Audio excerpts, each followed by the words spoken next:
Magandang hapon po sa inyong lahat. Salamat po sa Diyos, sa Panginoon at sa Espiritu Santo sa muli na namang Facebook Live. At yung segment po natin ngayon ay Vox Populi or Voice of the People. Yung ating pong topic ay bawiin sa kamay ng traidor. Yan ang topic po natin ngayon. Ito po ang inyong host, Jesus Sukgang Jr. O de Alteram Partem. Let us hear the other side. Opo, magandang hapon sa inyo lahat. Bakit po ba yung napili kong topic ay bawiin sa kamay ng traidor? Opo. Panawagan ko po ito sa Amerika. At uulit-ulitin ko gaya po sa ginagawa ni Manuel Quezon nung siya po ay nabubuhay, na ang sinabi niya po ay uulit-ulitin niya. Ano po yung sinabi ni Manuel Quezon na yun naman yung akin, inuulit-ulit, nasasabihin ko, ulit-ulitin ko ito.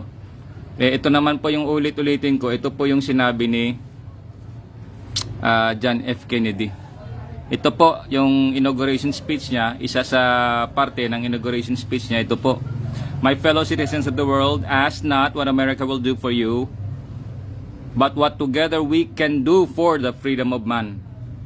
Sa ngayong panahon po, nararapat at napapanahon po na ulitin ang kasaysayan ho sa Amerika na bagaman hindi tayo Amerikano, pero naiintindihan natin na ang Pilipinas po ay minsan naging pag-aari po ng Pilipinas. At ang aking pong panawagan na tungkol po sa aking topic ay bawiin sa kamay ng traidor. Opo. Kung yung traidor po yung namumuno, talaga hong maghihirap tayo. Kaya panawagan ko ito sa Amerika, review, reassess, reconsider Proclamation 2695. Bawiin sa kamay ng traidor. Not necessarily na ang Philippine flag palitan ng American flag. Naiintindihan ko po yung laro ninyo sa global politics na sinasabi. Hindi man matanggap ito ng karamihan, pero syempre marami po yung marami din po siguro na pabor na ibig sabihin bawiin talaga, ang bawiin sa kamay ng traidor. Kung ito po ay kalayaan, kung meron pa po tayong kalayaan, nasisikil po tayo gaya nga ng sinasabi sa Biblia. Ito po ay matagal ng panahong nakasulat na. At talaga naman ang Biblia hindi nagkakamali. Hindi nagkakamali ang Biblia. Yan po. When the righteous are in authority, the people rejoice. But when the wicked beareth rule, the people mourn. Talaga naghihirap po yung taong bayan, at naghihirap po tayo ngayon. Kaya nararapat lang na bawiin ito sa kamay ng traidor. Sino po ba yung traidor na tinutukoy ko? Ito po. Yan. To conquer a nation, one civilization must weaken the world, and a particular nation from within, conquer from within. Tanim po sila ng dragon Meron naman DNA. Patunay iyan. Kumpirmasyon na sila tanim ng dragon. Liban sa kanilang mukha, kita sa mata, kita sa mukha, na sila po ay hindi Pilipino Tanim ng dragon. Tingnan nyo naman po yung galawan nila. Maka-Pilipino ba yan? Makabansa? Ang konstitusyon binaboy binasura, winalanghiya, tinarantado. Ganun tayo ngayon. Ganun yung ginawa sa atin. Mantakin mo, sumumpa ka sa pangalan ng Diyos, tapos ito yung gawin mo sa amin. Tulad ako, gobyerno ako, napakaliit ko ng tao ako ng gobyerno. 24 years ako in the service, pero ganito yung gawin sa akin. Napaka-traidor Kaya nalulungkot ako, bagaman kung sa Amerika, shout out sa viewer ko, kung ito sa Amerika, nagbibigay ka ng mga impormasyon, masiselang bagay, matuwa itong Amerika. At natutuwa rin po ako sa Amerika, bagaman hindi po ako Amerikano. Yung mga pinupost ko po, Talagang apektado, naiintindihan din po nila. Tulad ngayon sa Amerika, bawal na ho. May nagpupusyo ng batas na kung ikaw ay maglilingkod ho sa gobyerno ng Amerika, kailangan ikaw ay isang American citizen. Hoy Kuya Lod, shout out sa'yo. At vlogger ka rin siguro, shout out. God bless sa'yo at sa pamilya mo. Ito nga yung pinaka-latest sa Amerika. At meron pa po, tulad ng mga pinupost ko at pinag-uusapan namin dito sa bahay.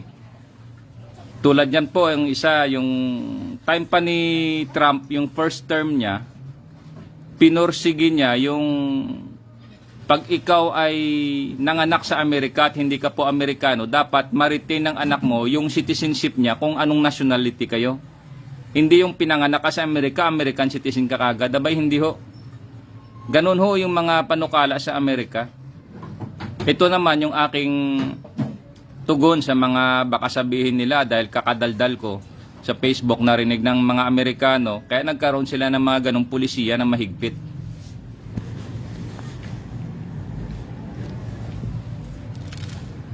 Ang panawagan ho kasi ni John F. Kennedy noong 1961 inauguration speech niya, "But what together we can do for the freedom of man." Paano po ang mangyari sa Amerika kung masira po yung Amerika? Sinisira po yung Amerika. Kaya kailangan lang po na tayo bilang naging kolonya ng Amerika, may mga mapapait na karanasan, doon po tayo sa sinasabi ni John F. Kennedy na for the freedom of man. Freedom ho. Freedom. Pagpalagay na natin, matino itong galawan ng dragon ng komunistang China. Pero hindi ho Kita naman ho sa pamumuno ngayon, dahil sa kanilang pamumuno, ang sama ho nang yan nangyari sa atin. So katakalain, winalanghiya mo yung konstitusyon, winalanghiya mo yung pangako mo sa Diyos. Tulad ngayon, bumili lang ako ng bigas, napakamahalo ng bigas, nagtitiis kami sa bigas, ang mahalo ng bigas. Meron ho bigas 30 pesos, pero ho masyadong luma na. Nagkakaroon na siya ng parang mga bilog-bilog sa luma na. Kaya ang akin panawagan sa Amerika, bawiin ho sa kamay ng traidor. Sa mga kababayan ko, bawiin ho natin. Sakali hong magkaroon man po ng eleksyon, sunod ho yung butuhin ho natin yung maka-Pilipino. At I will take this opportunity po na yung suporta ko po kay Inday Sara.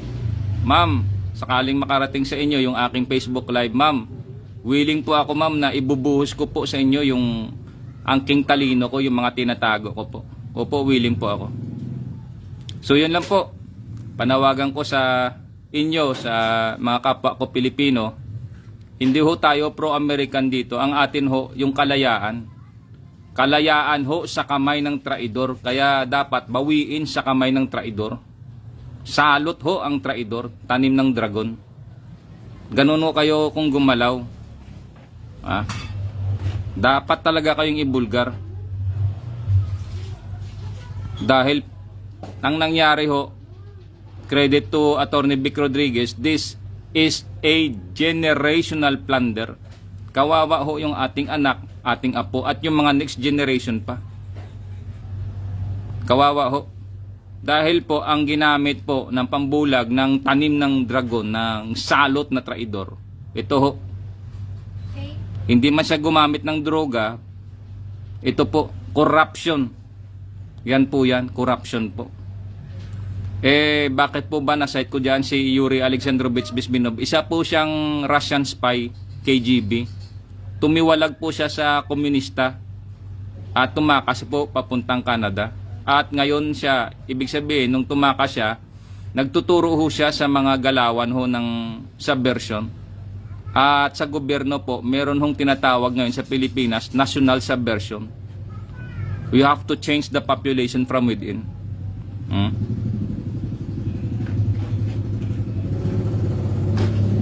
the unprecedented subtle conquest.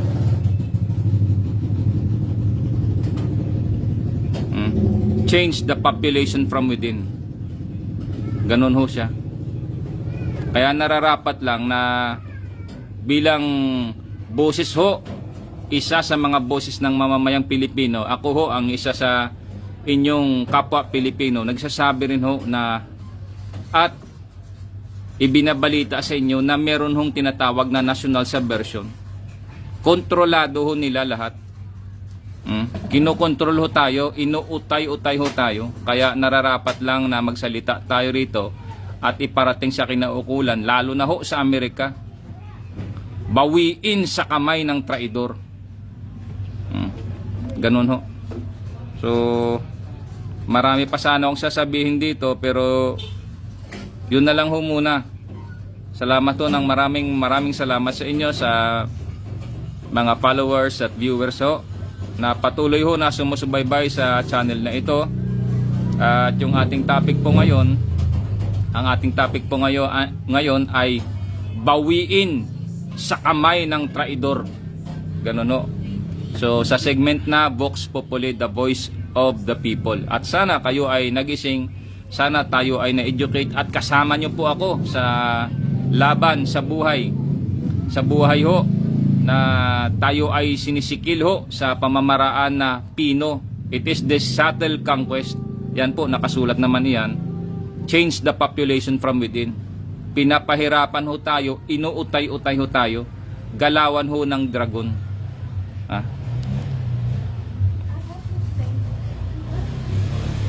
So again, salamat to sa Diyos, sa Panginoon at sa Espiritu Santo. Sana kayo ay masaya kasama ang inyong pamilya, at kung kayo'y nag-iisa ay masaya kayo sa Panginoon. Shout out sa aking mga magulang, kapatid, kaibigan, at sa mga kasama ko dyan sa Philippine Coast Guard. God bless ho sa inyo, sa inyong trabaho, sa inyong pamilya, sa inyong karir. At sa mamamayang Pilipino ho, God bless din ho sa inyo. Magtiis-tiis ho tayo, darating din ho ang hustisya. At ang hustisya po ay gawin din po natin sa araw ng pagdating ng eleksyon. To Inday Sara, ma'am, God bless po, ingat po kayo palagi. At ito po ang inyong host, Jesus Sukgang Jr. Ode Alteram Partem. Let us hear the other side. Amen.